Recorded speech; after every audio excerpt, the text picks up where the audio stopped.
नमस्कार शेतकरी बंधूंनो, आज आपण देशी कुक्कुटपालनामध्ये देशी कोंबड्यांचे वार्षिक अंडी उत्पादन किती असते याबद्दल माहिती पाहणार आहे। देशी कुक्कुटपालन करत असताना आपण दोन प्रकारे ते करतो। एक तर पहिले देशी कोंबड्या ज्या आहेत त्या आपण मांस उत्पादनासाठी पाळतो आणि दुसरे म्हणजे देशी कोंबड्या आपण अंडी उत्पादनासाठी पाळतो। तर आज आपण पाहूया की देशी कोंबडींच्या ज्या वेगवेगळ्या जाती आहेत यामध्ये अंडा उत्पादन आपल्याला एका वर्षाकाठी किती अंडी उत्पादन मिळू शकते। सर्वप्रथम पाहूया की आपण आपल्याकडची जी गिरिराज आणि वनराज या जाती आहेत ते यांचं वार्षिक अंडा उत्पादन किती असते। गिरिराज वनराज ह्या जाती आहेत त्या खास करून परसाती कुक्कुटपालनासाठी बनवलेल्या आहेत, पण त्याचबरोबर आपण जर बंदिस्त पद्धतीने या कोंबड्या पाळल्या तर साधारणतः आपल्याला गिरिराज कोंबडीपासून वर्षाकाठी 150 अंडी मिळतील। त्याचबरोबर वनराज कोंबडीपासून सुद्धा आपल्याला साधारणतः 180 पर्यंत वार्षिक अंडी उत्पादन मिळेल।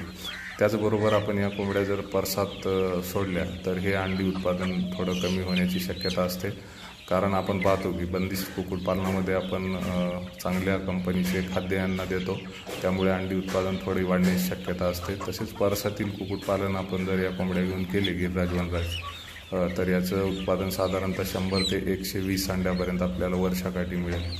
त्याचबरोबर इतर सुधारित जाती जर आपण पाहिल्या, कावेरी आहे, ग्रामप्रिय आहे, RIR, ब्लॅक ॲस्ट्रॉलॉप ह्या जाती जर आपण बंदिस्त कुक्कुटपालनामध्ये पाळल्या तर आपल्याला साधारणतः 200च्या वर अंडी या कोंबड्यापासून मिळतात।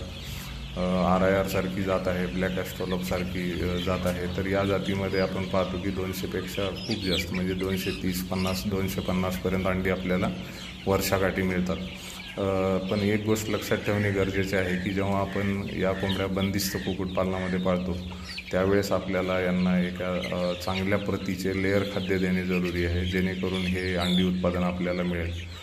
माझ्या पाहण्यात बऱ्याच वेळा असं येते की शेतकरी खूप चांगल्या जातीच्या कोंबड्या पाळतात। उदाहरणार्थ आताची ग्रामप्रिय आणि कावेरी जात आपण पाहिली आणि त्या कोंबड्या पाळल्यानंतर अंडी उत्पादनावर 5 महिन्यानंतर अंडी उत्पादन जेव्हा सुरू होते तेव्हा आपण पाहतो की शेतकरी लेअर फीड या कोंबड्यांना व्यवस्थित देत नाही आणि याच्यामुळे अंडी उत्पादन आपल्याला कमी मिळते आणि अशा वेळेस शेतकऱ्याकडनं आरडाओरडा होतो की या कोंबड्या चांगली अंडी देत नाहीत।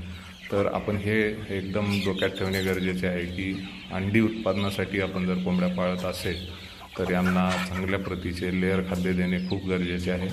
आपण लेअर खाद्यावर सुद्धा एक व्हिडिओ बनवणार आहे, तर घरच्या घरी लेअर खाद्य चांगल्या प्रतीचे कसे बनवायचे हे आपण त्याच्यामध्ये पाहूया। आणि ह्या सगळ्या सुधारित जाती आपण जर अर्धबंदिस्त पद्धतीने फ्री रेंजमध्ये पाळल्या तर अंडी उत्पादन साधारणतः 30 ते 40% कमी मिळेल, कारण आपण फ्री रेंजमध्ये यांचं खाद्य जे आहे ते आपण 50% खाद्य कमी करतो, यामुळे अंडी उत्पादन कमी होण्याची शक्यता असते। धन्यवाद।